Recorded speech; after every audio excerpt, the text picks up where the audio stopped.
Bonjour et bienvenue dans cette nouvelle émission du Club Éco de la Tribune Objectif Aquitaine. Aujourd'hui, j'ai le plaisir d'accueillir Christelle Lecomte. Bonjour. Bonjour. Alors, vous êtes la directrice pour la région sud-ouest de Vanxen. Première question, elle est très simple, je suis désolé. Vanxen, j'aimerais que vous nous précisiez un petit peu quel est votre rôle, quelles sont vos missions. Alors, sachant qu'à Bordeaux, il s'agit d'une agence qui est toute récente puisque vous êtes lancée en septembre dernier. Exactement. Alors Vanxen est une agence de communication digitale native dans le sens où on accompagne les marques sur leurs problématiques de communication essentiellement digitale. Mais aussi on va les accompagner de façon plus globale en intégrant du digital dans toutes nos réflexions stratégiques. D'accord. C'est une agence qui a été créée il y a 14 ans maintenant au Luxembourg et qui se développe sur 3 territoires, donc le Luxembourg, la Suisse et la France, avec un bureau à Paris, un bureau à Metz et depuis le 1er septembre, comme vous l'avez dit, sur Bordeaux, pour adresser le sud-ouest dans son ensemble. Alors Vanxen vient de produire une étude très intéressante baptisée Vin et digital, on ne peut plus simple. Un petit mot sur la méthodologie de cette étude, comment est-ce qu'elle a été réalisée? Oui, alors Vanxen réalise déjà très régulièrement des études sur soit des secteurs d'activité et ces bouleversements liés au digital, soit sur des grandes tendances. Celle sur le vin est à l'initiative de l'ouverture du bureau de Vanxen dans le sud-ouest. On s'est dit, l'agence Vanxen, spécialiste du digital, arrive sur Bordeaux, la ville du vin. Ça serait intéressant d'observer les différentes pratiques des marques vin ou des professionnels du vin sur le digital. Et là, on a commencé à regarder, et c'est notre méthodologie en fait. On observe, on réalise un benchmark des stratégies, des actions menées. Et c'est vrai qu'on s'est très vite dit, en fait, il ne se passe pas grand-chose, ou en tout cas, on commence à sentir des pratiques qui se rapprochent des tendances actuelles, mais on a observé beaucoup d'entreprises qui sont encore, je dirais, en retard sur ce secteur. Donc c'est ça, on observe, on analyse, et on essaie de donner des bonnes pratiques en fait sur comment faire émerger la marque sur Internet. Un mot sur le contexte actuellement, le marché du vin, en gros consommation française en repli, développement à l'international, et donc ces nouveaux enjeux qui viennent un peu chambouler tout ça. Ouais, en effet, on connaît le contexte, le marché du vin est en déclin en France, même si la France reste un des plus gros producteurs de vin dans le monde. On constate, et ça on l'a observé avec différentes études et des chiffres qui arrivent un peu partout, qu'il y a une baisse de la consommation et surtout chez les jeunes. Alors, les futurs consommateurs, en fait, sont en train de se tourner vers d'autres boissons. Alcool fort, notamment. Alcool fort.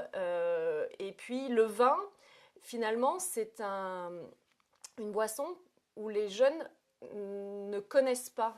Et d'ailleurs, il y a des très belles initiatives, et notamment de la part de l'École du vin de Bordeaux, qui va être d'initier les jeunes à la culture du vin, et non pas, bien sûr, dans le respect de la consommation et des bonnes pratiques, mais c'est vraiment de leur expliquer en quoi le vin est une boisson culturelle. Et c'est vrai que ce contexte fait que, avec Internet, on se dit que le développement de la marque sur Internet peut être un très bon moyen que d'apporter à la fois de l'information, d'apporter à la fois de l'éducation, d'apporter bien sûr de l'interaction, de l'expérience de marque qui va faire que peut-être les futurs consommateurs vont se tourner plus facilement vers une marque de vin ou une autre. Alors, le numérique entraîne de nouveaux enjeux, de nouveaux challenges. Est-ce qu'on peut les lister rapidement? Alors, je dirais, premier challenge, c'est de s'ouvrir à l'international, en tout cas en ce qui concerne le vin. C'est d'aller vers le consommateur, ce fameux consommateur qui aujourd'hui a besoin d'informations. Donc première chose, on le fait tous, si on cherche une info, on va sur notre portable, dans Google ou autre, et on va aller taper les mots-clés autour de notre recherche. Et là, finalement, les premiers liens qui sortent sont ceux vers lesquels on va se tourner. Et donc, il y a un enjeu vraiment de visibilité de la marque sur Internet, visibilité dans les moteurs de recherche, et ensuite d'expérience qu'elle va pouvoir apporter aux consommateurs pour finalement créer la préférence de choix versus des marques concurrentes ou des secteurs concurrents. Si on rentre dans le dur de cette étude, quels sont les enseignements majeurs, ceux qui vous semblent plus particulièrement pertinents ? Alors, ce qui nous a semblé vraiment important, c'est, première chose, il y a des opportunités donc, liées à la marque, c'est faire connaître la marque. C'est vrai qu'on connaît, et je me suis fait la remarque il n'y a pas très longtemps au Luxembourg, justement, où, par exemple, dans un grand restaurant, on va présenter les vins de Bordeaux sous des appellations, sans forcément donner le nom du château. Et c'est vrai que alors ça a un côté positif quelque part pour la marque Bordeaux et pour une appellation, mais finalement pour le château en lui-même, il n'est plus une marque. Or, on sait que le consommateur, il a besoin de repères, et la marque est un repère. Donc il y a un premier enjeu, voilà, c'est de faire connaître la marque, ensuite de faire parler. Mais faire parler, c'est aujourd'hui entrer en conversation avec l'internaute, et là, bien sûr, entre en jeu toute la présence de la marque sur les médias sociaux. Et donc entrer en conversation, ça va être passé par le contenu que la marque va apporter, qui va finalement être les sujets de conversation qu'elle décide d'adresser. Et puis le dialogue qu'elle a en retour avec ses différents consommateurs. Il ne faut pas hésiter à se mettre en avant. Exactement, vraiment faire du storytelling. C'est ça. Et il y a du storytelling. C'est vrai que toutes les marques, alors c'est pas moi qui le dis, on le dit dans l'étude, c'est Angela Arendt, qui est l'ex-CEO de Burberry, qui dit toutes les marques ont une histoire à raconter, et même elles ont plusieurs histoires à raconter. Et en tant qu'individu, on aime croire aux histoires, et finalement on fait des choix aussi par rapport à, bien sûr, la marque, le logo, son identité, etc. Mais on va aussi choisir parce qu'on est proche d'une histoire et que l'on partage justement avec ses amis, avec sa famille, mais que l'on va partager aussi sur les réseaux sociaux avec tout son réseau. Et c'est ça qui devient vraiment intéressant pour une marque aujourd'hui, c'est que, dans le vin, c'est que ces marques ont de très belles histoires à raconter. Je pense par exemple, et on le raconte dans l'étude, l'exemple de Château Palmer, qui a choisi le jazz pour raconter son histoire. Et je trouve ça très intéressant de se dire que finalement, tous les châteaux ont des chais, ont des belles vignes, ont de beaux bâtiments, mais on peut aller ailleurs que sur vraiment le produit. Et chercher un élément de différenciation. Exactement. Et cette histoire de jazz avec Palmer, c'est fait vraiment par une rencontre entre le directeur de Palmer et un jazzman qui est Jackie Terrasson. Et donc, c'est une rencontre qui les a amenés à finalement raconter le vin en musique. Et donc c'est aujourd'hui une tradition. Chaque année, Palmer invite un jazzman à venir exprimer le vin en musique. Et je trouve que ça, c'est par exemple c'est un exemple de contenu qui sort un peu des histoires que l'on a l'habitude d'entendre autour du vin, et qui va justement emmener le consommateur ailleurs que juste dans un univers qui peut-être n'est pas différenciateur par rapport à d'autres marques autour.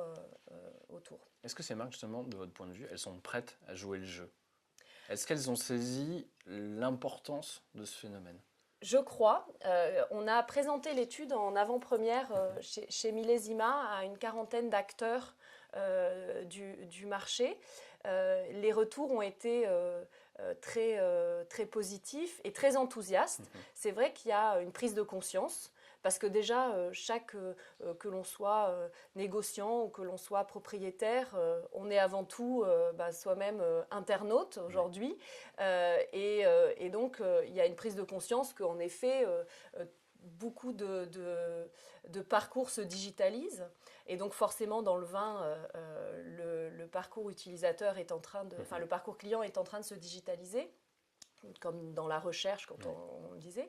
Et donc, ils sont conscients qu'il y a un tournant à prendre.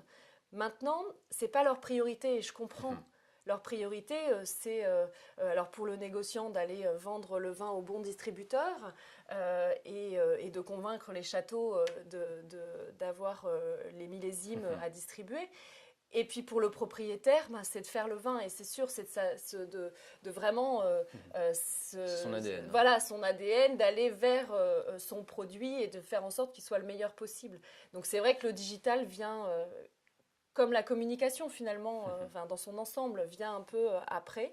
Voilà, donc je pense qu'il y a une partie d'éducation. C'est vrai que ça fait parfois un petit peu peur peut-être de se dire oh là là, il faut que je développe un site internet, ils en ont tous aujourd'hui, mais un site internet responsive design, il y a des termes, c'est vrai, un peu techniques, se dire référencement naturel, est-ce que je fais du SEO ou du SEA, est-ce que je fais les deux, vers quoi je me tourne, voilà, donc c'est peut-être un peu anxiogène parce que ce ne sont pas forcément leur métier. Maintenant, il y a des partenaires d'où l'importance de bien accompagner. Exactement. Bon. Prochaine étude sectorielle, vous avez déjà travaillé dessus? Oui, en effet. Donc, on va là aller se frotter au monde de la santé, pharmacie. Alors, le sujet n'est pas encore bien délimité. Mais ça va être toujours de voir les enjeux de ce secteur d'activité et du digital, liés au digital. Et donc, ça devrait sortir d'ici 2 mois, je pense, sans trop me mouiller. Alors, merci beaucoup pour toutes ces précisions, Christelle Lecomte. Je vous engage donc, bien sûr, à aller consulter l'étude. Merci à vous d'avoir suivi cette émission. Rendez-vous très vite à nouveau pour le Club Éco. Passez une excellente journée. Au revoir. Merci beaucoup. Au revoir.